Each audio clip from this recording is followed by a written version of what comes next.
Myself Kuldeep Tomar, Principal SMT ITI. 2015 में ITI stabilise हुई। After that QCI के inspection के बाद संस्था को DGT ने जुलाई 2015 में एफिलिएशन लेटर दिया। उसके बाद से यहाँ से ITI के स्टूडेंट प्रशिक्षण प्राप्त कर रहे हैं, ट्रेनिंग ले रहे हैं। लगभग 3 बैच यहाँ से कंप्लीट हो चुके हैं। और देखा जाए तो फर्स्ट बैच हमारा 15 से 17 कंप्लीट हुआ, और सेकंड बैच हमारा 16 से 18 कंप्लीट हुआ, और थर्ड बैच 17 से 19 कंप्लीट हुआ। और हम जो बैच लास्ट ईयर कंप्लीट हुए हैं वो सभी स्टूडेंट अच्छी MNC कंपनीज हैं, और देखा जाए तो गवर्नमेंट PCUs हैं, उनमें अच्छी कंडीशन पर जॉब भी कर रहे हैं। फैसिलिटीज़ के लिए देखा जाए, देखिए ITI में जब स्टूडेंट 10th के बाद प्रशिक्षण प्राप्त करने के लिए आता है तो उसे ये नहीं पता होता है कि मेरी डायरेक्शन क्या है। और देखा जाए स्किल इंडिया इस पर कंटिन्यूसली वर्क कर रही है कि ITI का रोज़गार हायर एजुकेशन के कंपेयर में काफ़ी ज़्यादा है। हम ये बच्चे को ये नहीं पता होता है कि हम ITI आकर करने के बाद बहुत सारे स्टूडेंट होते हैं जो कि 10th के बाद 12th की डायरेक्शन में जाते हैं, ग्रेजुएशन की डायरेक्शन में जाते हैं, और ग्रेजुएशन की डायरेक्शन में जाने के बाद में कोई अच्छा फ्यूचर नहीं अचीव कर पाते हैं। और ITI प्रशिक्षण प्राप्त करने के बाद मोस्टली स्टूडेंट देखा जाए तो 70 to 75% स्टूडेंट गवर्नमेंट सेक्टर में प्लेस्ड हो जाते हैं। बाकी के जो हमारी MNC कंपनियां हैं जैसे हीरो है, सुजुकी मोटर है, और टाटा मोटर्स वगैरह जो अच्छी कंपनियां हैं, वहाँ पे स्टूडेंट अच्छी कंडीशन में प्लेस्ड हो जाते हैं। और स्टूडेंट का कोई वर्क? स्टूडेंट का वर्क मैं संस्था से रिलेटेड बताएंगे। पहले एक्चुअली स्टूडेंट को संस्था के अंदर जब प्रशिक्षण छात्र ट्रेनिंग यहाँ ले रहे होते हैं, जो CTI है या BTech ट्रेनर के माध्यम से, तो हमारा एक उद्देश्य होता है कि ITI के बच्चों को प्रैक्टिकली नॉलेज, थ्योरेटिकल नॉलेज के साथ साथ उन्हें प्रैक्टिकल नॉलेज अच्छी प्रोवाइड कराई जाए। या तो बच्चे को प्रैक्टिकली नॉलेज अगर अच्छी होगी तो वो प्रैक्टिकली नॉलेज ही उसको इंडस्ट्री में आगे तक पहुंचाएगी।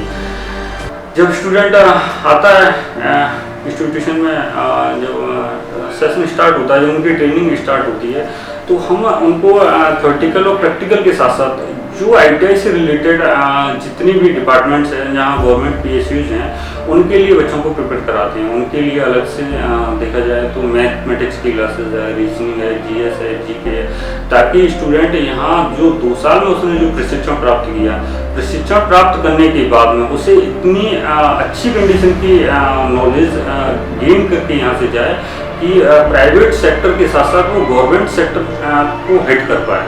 और हमारा उद्देश्य यही रहता है। अभी देखा जाए, अभी इधर जो फिटर की लैब है, इलेक्ट्रिशियन की लैब है, बच्चों ने अच्छे अच्छे प्रोजेक्ट तैयार किए हैं। और लास्ट 2007 का जो बैच निकला था, उसके बाद में हमारा 2016 से 18 वाला जो बैच निकला, 18 के बैच में मदरसन कंपनी है, टाटा मोटर्स है, सुजुकी मोटर गुजरात है, कंपनियों ने यहाँ विजिट किया, जॉब फेयर ऑर्गेनाइज कराया। उसके बाद उन्होंने वो बच्चे अच्छी कंडीशन में प्लेस्ड हुए। अब देखा जाए अभी लास्ट 2019 में कई कंपनियां विजिट की उसमें, क्योंकि वो सबसे बड़ा अचीवमेंट इसलिए क्योंकि बच्चों को थ्योरेटिकल नॉलेज के साथ साथ उन्हें प्रैक्टिकल नॉलेज अच्छी प्रोवाइड कराई जाती है।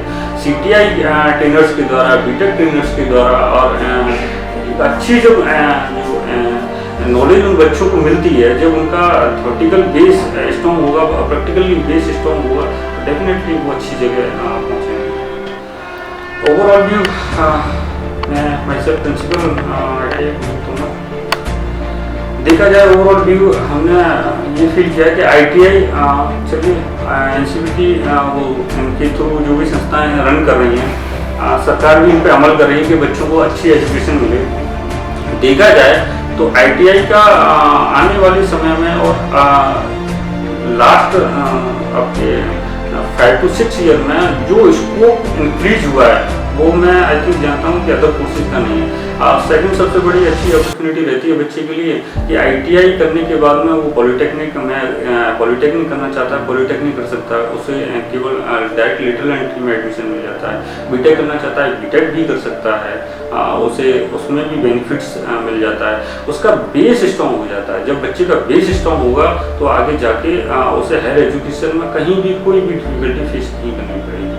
ब्रांचेस देखा जाए वैसे आईटीआई में तो दो ब्रांचेज हैं, फिटर इलेक्ट्रिशियन। वैसे माइंड पावर एजुकेशन सोसाइटी 2009 में स्टेबलाइज हुई और उसके बाद में कई branches mind power education society से जुड़ी, जैसे हमारा ACMT पॉलीटेक्निक है, ACMT कॉलेज है, यूपी में आपके माइंड पावर एजुकेशन कॉलेज है, और देखा जाए दिल्ली में ACMT पॉलीटेक्निक कॉलेज है, और ठाला में भी है।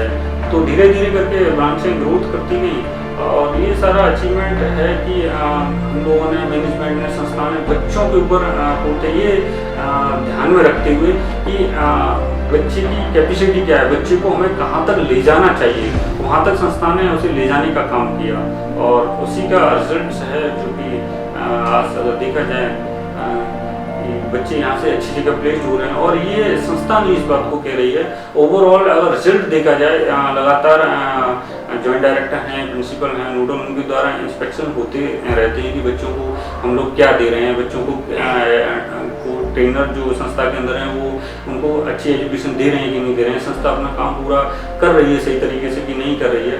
तो उसका रिजल्ट देखा गया है कि सबसे पॉजिटिव रिजल्ट संस्था को मिला। उसका सबसे अच्छा अचीवमेंट देखा जाए या सबसे अच्छी कंडीशन देखी जाए कि बच्चों को वो सारी चीज़ें मिली जो बच्चे चाहते थे, उससे उन्हें अधिक मिला। कहीं भी गवर्नमेंट सेक्टर के लिए बच्चों को अलग से प्रिपरेशन नहीं कराई जाती है, क्योंकि संस्था ट्यूशन फीस अगर लेती है तो वो केवल कोर्स की फीस लेती है। हम संस्था ACMT ITI उन बच्चों को गवर्नमेंट सेक्टर जो 2 साल का ड्यूरेशन होता है उसे प्रैक्टिकल और थ्योरेटिकल नॉलेज के साथ साथ उसे गवर्नमेंट सेक्टर के जितने PSUs होते हैं उनमें उसे आगे बढ़ाने की कोशिश करती है और उनको प्रिपरेशन भी कराती है।